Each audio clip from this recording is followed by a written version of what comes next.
So I've had kind of an obsession recently with an old school way of producing dance music called VividTracker, a piece of software.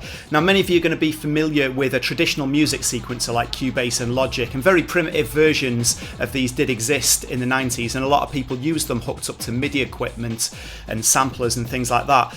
But there was a very underground movement, especially on the Commodore Amiga, where people were producing music just with these mod trackers. Now what that is, it's like a step sequencer, like you imagine a 303 or a 909 drum machine. And instead of having 16 steps, you had 64 steps. You had 4 channels, and you could load your samples into the program and basically just sequence the samples and change some of the parameters of it. It's a very difficult way of working if you're used to modern day production, but I kind of got obsessed because some big hits were written back then, like Urban Shakedown's Some Justice was actually written with a mod tracker on 2 Amigas that were manually synced together, and I read an article about it in an old issue of Amiga Format, I think it was.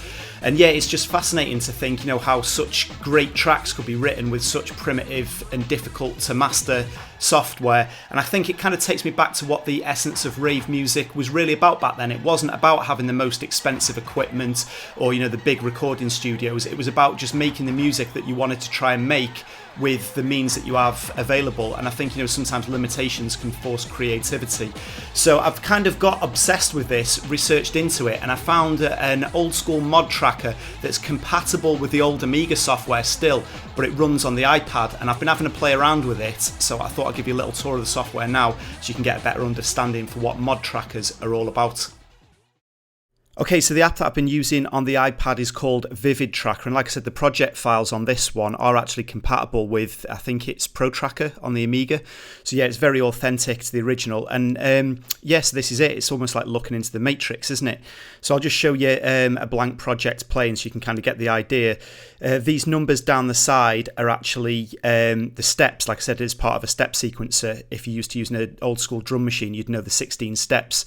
Each pattern has 64 steps on this, and there's 4 tracks that you can load multiple samples into each track and then hit play, and it'll just simply scroll through and play the commands that you've programmed in.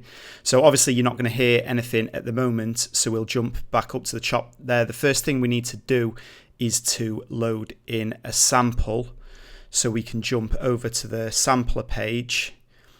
We're set to be sample number 1. And now we can hit load. So there we go, loaded in a kick drum. As you can see at the bottom of the screen, that's effectively your piano roll. So you can play your kick drum wherever you want. So if we jump back to the sequencer page now, to explain a little bit about what's going on each track as far as the numbers goes. The first parameter, you can see where there's a little dash, that's what note will be played on the keyboard. So let's find a suitable note for the kick drum to play at. B2 sounds good. So then you would go to edit and hit B2. So that's going to tell you B2 is the note that's being played, 01 is the sample number being played. The far number is a parameter value, which I'll explain a little bit more about. And then this next to it, you can put in a letter, which will let it tell you what the parameter's controlling. So for example, F, I think, controls the tempo. So if you punch an F in here, you can then put in your tempo here, but you can't put in BPM like we used to back now. Back then you had to do it in hexadecimal. I'll be honest, I still don't really understand how that works. But then I think if you put a C in there as well, you can change the velocity of the note. So you can change the volume of how loud that sample will be played. And then, yeah, there's other parameters where you can change the pan and things like that. So like I said, a very, very kind of archaic way of working, but it's cool. It's a fun way of working.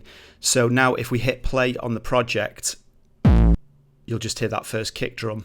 So obviously if you wanted a solid 4/4 kick drum, we're going to have to go through and put the kicks on every note. So I'll just shoot through now and do that. And now we should have a 4/4 kick drum pattern ready to play. So let's test it.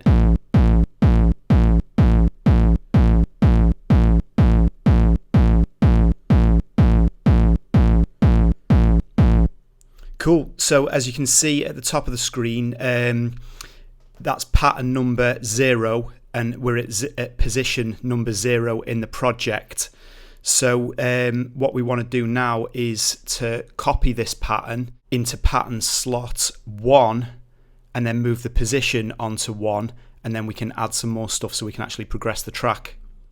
So now we've got the same pattern on pattern 0 and pattern 1, and we're telling the track to start at pattern 0 and then move on to pattern 1, and we want it to play pattern 1. So now we can start adding a snare drum. So again, we'll jump back to the sampler, switch to sample number 2, which will be blank, and now we can load a snare drum.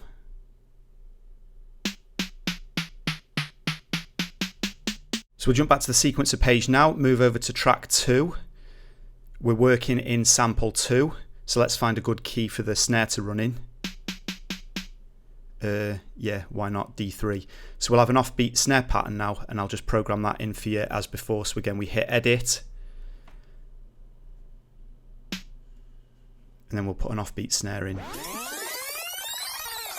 And let's hear how that sounds.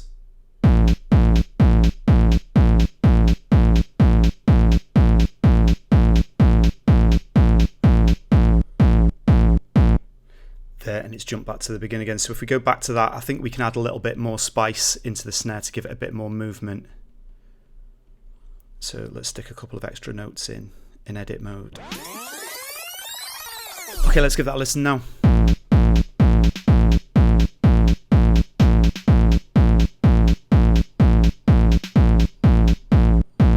Right, I think we can do a little bit more at the end. Like I said, it's basically like a sampler, so we can even put a downward snare roll at the end. So if we're on D3 there, let's go, it's just a simple snare roll downwards for the end. And listen to how that sounds.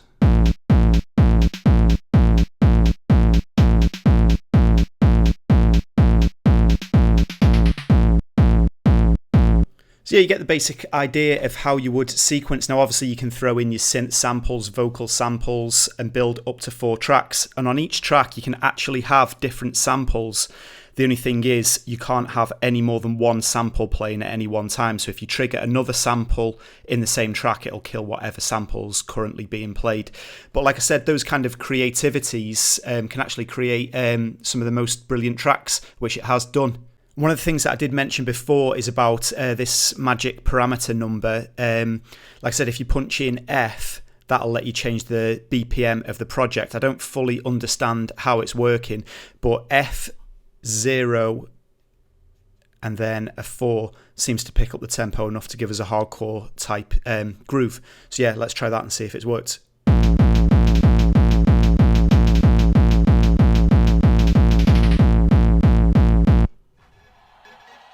Yeah, so obviously I'm not planning on moving to trackers for my main music production or anything, but I think it's kind of good, almost like a sign of respect to what went before us, to look into it and to see exactly how people were producing music.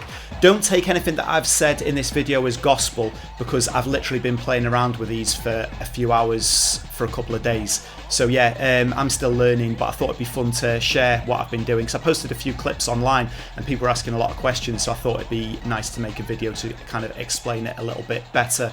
Now, I did mention the track Urban Shakedown Some Justice, which many of you might be familiar with, that was actually made on Trackers, and I managed to get hold of the original project file for that as well. So just to round up the video, I wanted to try and make my own primitive remix using the original samples and the mod tracker on the iPad to see if I could actually put together a short composition of my own with it. So yeah, this is Some Justice by Urban Shakedown, Kutski's mod tracker remix. Let's see what I've learned so far.